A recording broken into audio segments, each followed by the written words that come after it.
Hi friends, welcome back to my channel. This is Venki Story.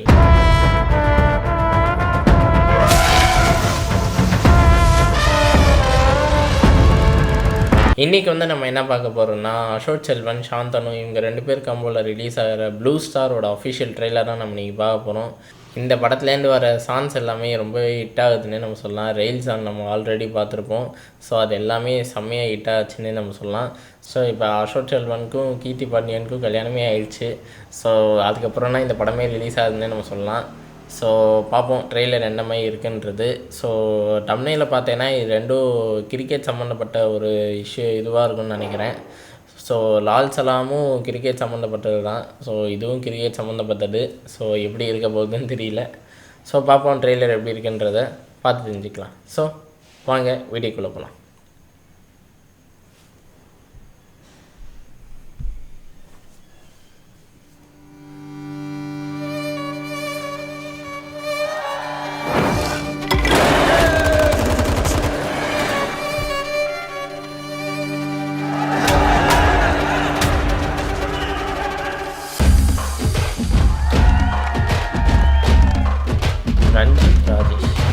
இந்த வாட்டி கண்டிப்பா cricket match இருந்தே ஆகும்.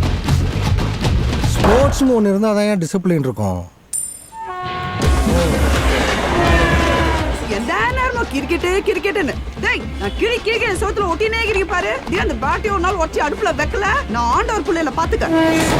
பேட்ஸ்மேன் பவுலர் விட எனக்கு இந்த ஆல்ரவுண்டர் தான்டா ரொம்ப பிடிக்கும். நானும் ஆல்ரவுண்டர் தான் நந்தி. அதனால தான்டா எனக்கு உன்னை ரொம்ப பிடிக்கும் மயிரு. ஏய் உந்தன் கை வீசிடும் பொய் ஜாடை என்னை ஏதே தோட்டத்தில் வீசுதே உன் ஊர் தாண்டிடும் ரயில் பாலம் மேல் என் பூமி முடிந்து விடுதே. இந்த கிரிக்கெட்டை வந்து சோறு போட போது நல்லா விளையாடனா போடும். கூலிக்கு கரியல்றவன் புள்ள உள்ளே அதிகாரியா வந்தா நமக்கு பெருமை தானே. ஆசியாசி அமைச்ச செலெக்ஷன்ல நான் அசிங்கப்பட்டதும் நம்மள ஏதாவது ஒன்று அள வைக்குதுன்னு வச்சுக்கேன், அதுக்கு நம்ம உண்மையா இருக்கும்னு அர்த்தம்டா. அவனுக்கு என்ன அவ்வளோ பெரிய பிளேயர்ஸா? நீ ஆடுற ஆட்டத்துக்கு முன்னாடி எல்லாம் அவனுங்க எல்லாம் ஒண்ணுமே இல்லை தெரியுமா? இனிமே நம்ம முன்னாடியே வர மாட்டாங்க பாரு. உன் திறமைக்கு உன்னை அள்ளிப்பாங்கடா. போய் ஆடுனேனா யாருக்கிட்ட தோத்தோன்னு பார்க்கக்கூடாது, ஏன் தோத்தோன்னு பார்க்கணும்.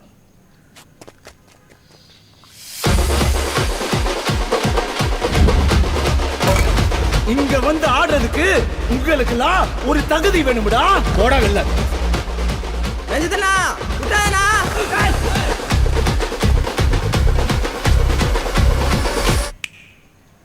இது ஒரு வாய்ப்பு, உற்றக்கூடாது.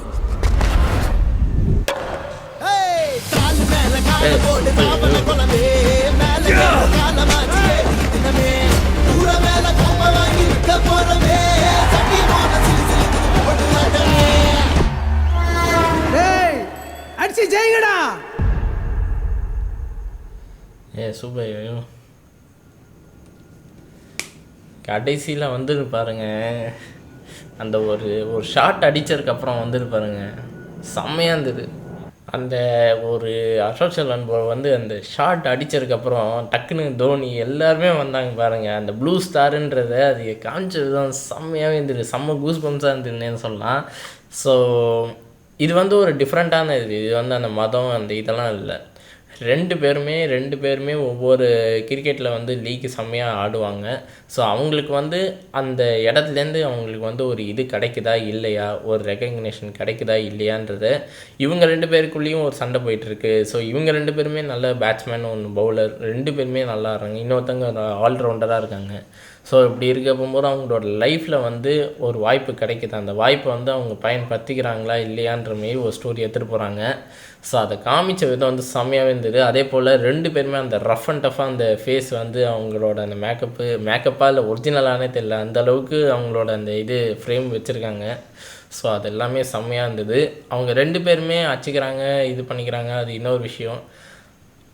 ஆனால் அவங்க ரெண்டு பேருமே நல்லா கிரிக்கெட் ஆட தெரிஞ்சவங்க. ஸோ அவங்களுக்கு ஒரு வாய்ப்பு கிடைக்குது. அந்த வாய்ப்பில் அவங்க தோற்று போகிறாங்க. திரும்பி அந்த வாய்ப்பை அவங்க கெட் பண்ணுறாங்களா இல்லையான்ற அந்த ஒரு போராட்டம்னா இந்த மொத்த கதையாக இது. அந்த ப்ளூ ஸ்டாருன்னு அந்த டைட்டில் வரப்போகும்போது ஐயோ செம்மையாக இருந்திருக்கேன். அந்த ப்ளூ ஸ்டாருக்கு இந்தமாரி ஒரு அர்த்தத்தை கொடுக்க முடியுமான்றது எனக்கு இன்றைக்கி தான் தெரிஞ்சுது. ஸோ சூப்பராக இருந்ததுன்னே சொல்லலாம். அந்த டம்னெயிலுக்கு உள்ள அந்த அர்த்தமே செம்மையாக இருந்ததுன்னே நான் சொல்லலாம். ஸோ கோவிந்த் வசந்தா ப்ரோவோட மியூசிக்கு செம்மையாக எலிவேட் பண்ணுது ஒவ்வொரு இடத்துலையும். ஸோ எனக்கு தெரிஞ்சு லால் சலாமுக்கும் இதுக்கும் நிறைய டிஃப்ரென்ஸ் இருக்குன்னு நினைக்கிறேன். ஏன்னா லால் சலாம் வந்து மத பிரச்சனைனால கிரிக்கெட்டை ஏன்டா உள்ளே இழுக்கிறீங்கன்னு சொல்லுவாங்க. ஆனால் இதில் வந்து அந்த கிரிக்கெட்னாலாம் இவங்களோட லைஃப்பை சேஞ்ச் ஆக போகுது. நம்ம ஆல்ரெடி நம்ம ஜீவா படத்தில் பார்த்துருப்போம்ல. ஸோ அவங்க 2 பேருக்குமே ஒரு சண்டை வரும். ஸோ திரும்பி அவங்க 2 பேர் சேர்ந்துனா அந்த கிரிக்கெட்டில் ரெக்கக்னேஷன் வருமா இல்லையான்ற அந்த போராட்டமே ஒரு ஸ்டோரி போகும் ஜீவா படத்தில். இதில் எப்படின்னா இதுலேயும் அதே தான். பட் ஆனால் இவங்க 2 பேருமே அதில் ஜெயிப்பாங்களா மாட்டாங்களா அந்த ஒரு ஸ்டோரி போகுது. அது செம்மையாக இருந்ததுன்னே சொல்லலாம்.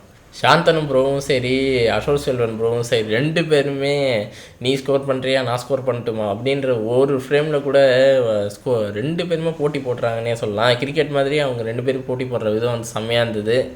ஸோ எனக்கு தெரிஞ்சு இந்த படம் வந்து நல்லா ஹிட்டாகும்னு நினைக்கிறேன். கோவிந்த் வசந்தா ப்ரோட மியூசிக்கும் செம்மையாக எலிவேட் பண்ணுது. ரஞ்சித் ப்ரோ வந்து ப்ரெசென்ட் பண்ணுறாரு. ஸோ அங்கேயே இந்த படம் ஓரளவுக்கு ரெக்கக்னேஷன் வந்த மாதிரி தான். ஸோ ஜெயக்குமார் ப்ரோ வந்து செம்மையாக டைரக்ட் பண்ணியிருக்காரு. ஸோ அவர் தான் நிறைய இடத்துல டைலாக்ஸ் எழுதியிருக்காரு. ஸோ அவரோட அந்த வசனம் எல்லாமே ரொம்பவே ஸ்ட்ராங்காக இருக்குன்னே சொல்லலாம். இதோட கலர் டோனே டிஃப்ரெண்ட்டாக இருந்ததுங்க. அதுவே இந்த படத்துக்கு ஒரு டிஃப்ரெண்ட்டான ஒரு லுக்கு கொடுக்குது. ஸோ இதோட டிஐடிஎம்முக்கும் ஒரு செம்மையாக இது. எடிட்டருக்கு ஒரு பெரிய ஹேட்ஸ் ஆஃப்னே சொல்லலாம். எடிட்டர் யார் இது செல்வா ப்ரோ வேறு லெவல் பண்ணியிருக்கீங்க. எடிட்டிங்கில் சூப்பராக பண்ணியிருக்கீங்க. ஸோ நான் ரொம்ப வெயிட் பண்ணுறேன். 25th January அன்றைக்கி ரிலீஸ் ஆகுது. ஸோ நீங்கள் இந்த ட்ரெய்லர் பார்த்து எப்படி ரியாக்ட் பண்ணிங்க மறக்காம கமெண்ட் செக்ஷனில் மென்ஷன் பண்ணுங்கள். இந்த ரியாக்ஷன்ஸ் உங்களுக்கு பிடிச்சி நான் மறக்காம லைக் பண்ணுங்கள், ஷேர் பண்ணுங்கள், சப்ஸ்கிரைப் பண்ணுங்கள், மறக்காம பெல் ஐக்கான் கிளிக் பண்ணிக்கோங்க. So until then catch with next video. Bye.